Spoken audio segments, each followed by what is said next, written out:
साथीहरु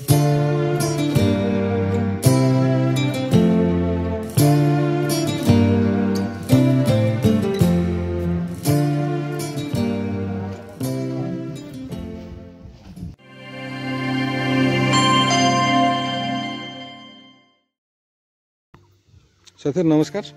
आज मैले यो सयपत्री फुल टिप्ने बेलामा फेरि अर्को एउटा छोटो भिडियो बनाएँ। त्यसमा मैले धेरै लामो पनि जान खोजिनँ। आज हामी यो चैतको 15 गते आजभन्दा एक डेढ महिना अगाडि तपाईहरुलाई मैले यो लो स्टिकको प्रयोग गरेर लो टनल बनाएर यो चिसोको समयमा यो सयपत्रीलाई बचाएर कसरी हुर्काउने भन्ने भिडियो च्यानलमा पनि राखिसकेको छु। अब आज यो फुलको माग आए अनुसार आज हाम्रो यो फुल टिप्ने कार्यक्रम चलिराखेको छ। फुल पनि एकदमै राम्रो छ। थुङ्गाको टाइटनेस हेर्ने हो भने एकदमै टाइट छन् थुङ्गाहरू। हामी परिवारको सबैजना मिलेर यो फुल पनि टिप्ने कार्यक्रम गर्दैछौँ। अब यो हुनलाई मैले 3 थरीको जात लगाएँ लगाउनलाई। यो यतापट्टि तपाईले देख्नुभयो एउटा दुईटा तीनवटा यो चारवटा कर्म 555। यो छेउको लाइन जुन देख्नुभएको छ यो छेउको लाइन यो जेनेक्स्ट कम्पनीको, ठ्याक्कै त्यसको नाम चाहिँ मलाई याद भएन। र उता अगाडिपट्टि छ यो एम्पायर अरेन्ज। र तुलनात्मक रूपमा हेर्दाखेरि अलिकति यो छिट्टै मरेको जस्तो, छिट्टै चाहिँ 2 लट टिपेपछि यो हाम्रो यो जेनेक्स्टको अलिकति छिट्टै मरेको जस्तो पनि देखिएको छ। भनेको अब धेरै भिगोरस देखिएको छैन। एम्पायर अरेन्ज पनि एकदमै राम्रो छ। यो कर्म 555 पनि एकदमै राम्रो छ। फ्लावरको जुन टाइटनेस हुनुपर्ने हो एकदमै टाइट हुनुपर्ने हो। थुङ्गाहरू तपाईहरुले हेर्नुहुन्छ एकदमै टाइट छ, एकदम टाइट छ थुङ्गाहरू। यस्तो राम्रो छ है। तपाईलाई जुम गरेर पनि देखाउँछु मैले। ल हेर्नुस्, यो पछाडिपट्टिबाट हेर्नुहुन्छ भने माला उन्नको लागि पनि एकदमै राम्रो। पछाडिपट्टिको यो जुन हाम्रो डाँठ हुन्छ यो डाँठ पुरै ढाकिनुपर्छ फुलको हाम्रो नेचर अनुसार। अब यसको त अब एकदमै राम्रो छँदैछ। त्यो पुरै फक्रिन पनि बाँकी छ। हामीले यसरी हेरौँ भने एकदमै राम्रो थुङ्गाहरू यहाँनिर छ। अब टिप्नलाई पनि एकदमै आनन्द छ। अब यो गर्मीको समयमा बिरुवा धेरै अग्लो पनि जाँदैन, एकदमै होचो बिरुवा रहन्छ।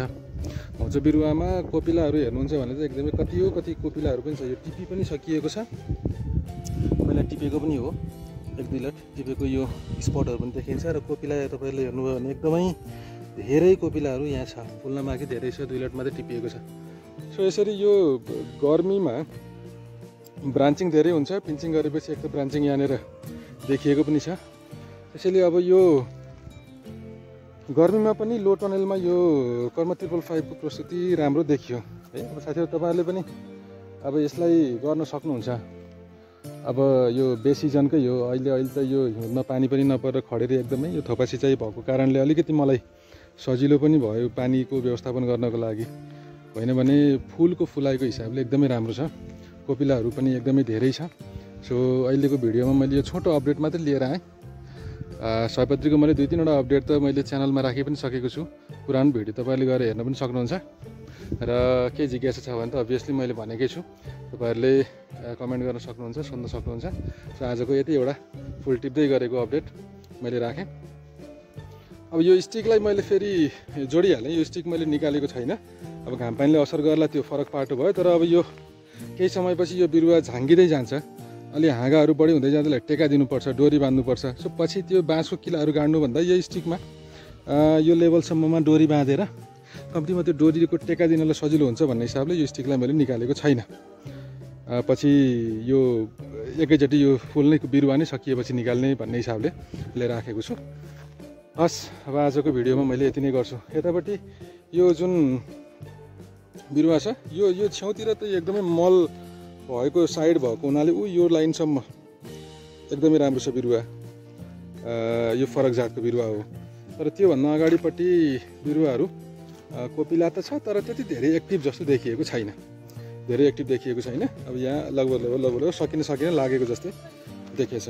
यतापट्टि मैले थप सँगसँगै यो पिन्चिङ गरिएको बिरुवाहरूको कटिङको सेकेन्डरी नर्सरी यहाँनिर बनाएको छु। यतापट्टि हुर्किँदैछ। यतापट्टि थप अब यो लहरेबाली काँक्राहरू, सिमी, कुरिलोहरू यतापट्टि हुर्किँदै पनि छ। हस्, ल आजको भिडियोमा मैले यति नै गरेँ। बाँकी केही अपडेटहरू फेरि अर्को भिडियोमा पनि ल्याउनेछु। हस्, च्यानललाई सब्सक्राइब गर्नुभएको छैन भने च्यानललाई सब्सक्राइब पनि गरिदिनु होला। र केही प्रतिक्रिया छ भने कमेन्ट बक्समा राखिदिनु होला। हस्, धन्यवाद। अर्को भिडियोमा भेटौँ होला। नमस्ते।